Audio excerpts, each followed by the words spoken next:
Assalamualaikum dan salam sejahtera. Saya Fatin Syafira dari Wartawan Cilik dari SKJ Radio Felda. Hari ini kita akan berbicara tentang satu topik yang sangat menarik. Suara cilik dunia digital. Zaman sekarang, dunia digital bukan lagi sesuatu yang luar biasa.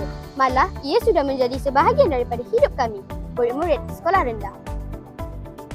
Tahukah anda, menurut laporan Suruhanjaya Komunikasi dan Multimedia Malaysia MCMC tahun 2024, lebih 90% murid sekolah rendah di Malaysia kini mempunyai akses internet di rumah. Dengan teknologi, kami boleh belajar secara interaktif, buat latihan atas talian, malah menghasilkan video kreatif sendiri. Tapi, di sebalik kehebatan ini, ada juga cabarannya seperti buli cyber, penipuan dalam talian dan ketagihan gadget.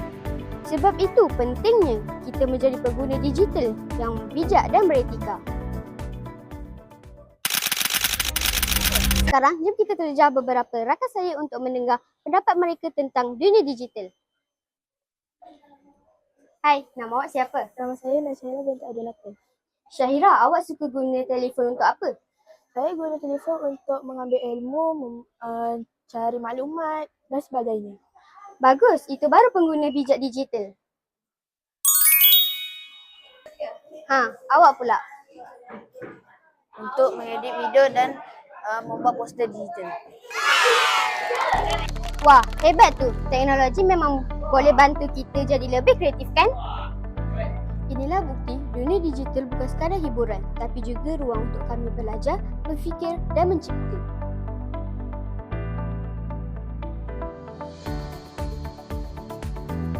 Sekarang, jom kita temu ramah Guru ICT, Cikgu Rahimi. Assalamualaikum Cikgu. Terima kasih bersama kami. Cikgu, boleh kongsi sedikit tentang bagaimana sekolah membimbing murid dalam penggunaan teknologi? Waalaikumsalam. Di Sekolah Kebangsaan Jenayah Dua Felda, kami mengajar murid supaya menjadi pengguna digital yang beretika.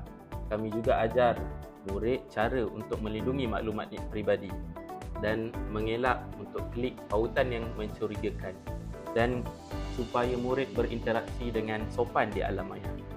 Menarik. Adakah sekolah juga ada program khas berkaitan dunia digital? Ya, kami ada Minggu Literasi Digital, pertandingan Minecraft Education dan projek Robotik Mini.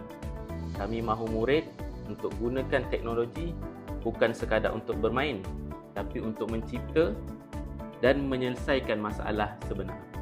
Terima kasih Cikgu. Nampaknya guru pun sangat bersemangat membentuk generasi digital yang bijak dan beretika. Dunia digital memang luas dan penuh peluang. Sebagai suara cilik, kami mahu menjadi penerju masa depan, bukan hanya pengguna. Gunakan teknologi untuk membina, bukan merosakkan. Jadikan suara cilik kita berubah. Suara perubah positif. Saya Fatin Syafira melapor untuk Studio Digital SKJ Radio Felda. Sekian, terima kasih dan jumpa lagi dalam dunia digital yang ceria, selamat dan berilmu. #suara cilik dunia digital, #bijak digital.